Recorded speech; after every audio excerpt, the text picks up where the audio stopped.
So remember, we're sharing stories that Beatrix Potter wrote, and these stories are actually about 100 years old.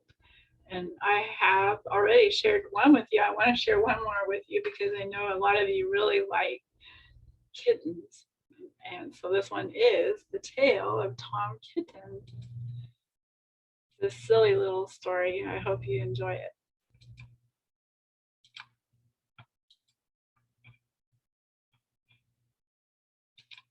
Tale of Tom Kitten, written by Beatrix Potter. Once upon a time, there were 3 little kittens, and their names were Mittens, Tom, Kitten, and Moppet. They had dear little fur coats of their own, and they tumbled about the doorstep and played in the dust. But one day, their mother, Mrs. Tabitha Twitchit, expected friends to tea, so she fetched the kittens indoors to wash and dress them before the fine company arrived. First, she scrubbed their faces. This one is Moppet. Then she brushed their fur. This one is Mittens. Then she combed their tails and whiskers. This is Tom Kitten. Tom is very naughty, and he scratched.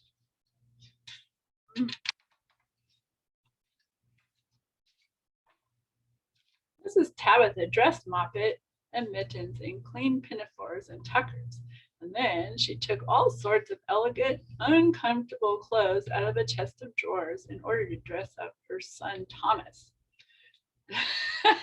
Tom Kitten was very fat, and he had grown several buttons burst off. His mother sewed them on again. Aww. When the 3 kittens were ready, Mrs. Tabitha unwisely turned them out into the garden to be out of the way while she made hot buttered toast. Now, keep your frocks clean, children. You must walk on your hind legs. Keep away from the dirty ash pit and from Sally Hennypenny and from the pigsty and the puddle ducks. Moppet and Mittens walked down the garden path unsteadily. Presently they trod upon their pinafores and fell on their noses. When they stood up, there were several green smears. I've never seen a kitty walk on its hind legs. That must have been hard to do.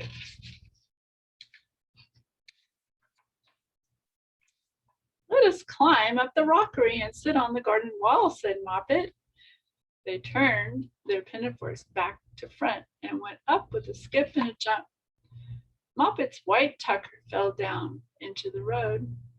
Tom Kitten was quite unable to jump when walking upon his hind legs in trousers.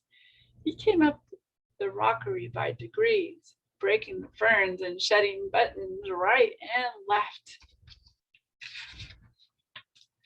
It was all in pieces when he reached the top of the wall. Moppet and Mittens tried to pull him together. His hat fell off and the rest of the buttons burst. While they were in difficulties, there was a pit-pat, paddle-pat, and the 3 puddle ducks came along the hard, high road, marching one behind the other and doing the goose step. Pit-pat, paddle-pat, pit-pat, waddle-pat. They stopped and stood in a row and stared up at the kittens. They had very small eyes and looked surprised. Then the 2 duckbirds, Rebecca and Jemima Puddle Duck, picked up the hat and tucker and put them on. My! Mittens laughed so that she fell off the wall. Moppet and Tom descended after her. The pinafores and all the rest of Tom's clothes came off on the way down. Come, Mr. Drake Puddle Duck, said Moppet. Come and help us to dress him. Come and button up Tom. Mr. Drake Puddle Duck advanced in a slow sideways manner and picked up the various articles, but he put them on himself. They fitted him even worse than Tom Kitten. It's a very fine morning, said Mr. Drake Puddle Duck. And he and Jemima and Rebecca Puddle Duck set off up the road, keeping step. Pit, pat, paddle, pat, pit, pat, waddle, pat. Then Tabitha Twitchit came down the garden and found her kittens on the wall with no clothes on.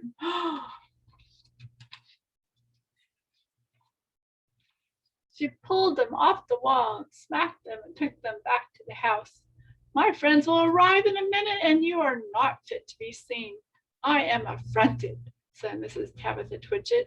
She sent them upstairs, and I am sorry to say she told her friends that they were in bed with the measles, which was not true.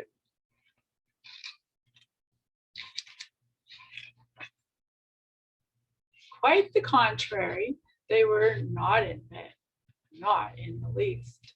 Somehow there were very extraordinary noises overhead which disturbed the dignity and repose of the tea party. And I think that someday I shall have to make another larger book to tell you more about Tom Kitten.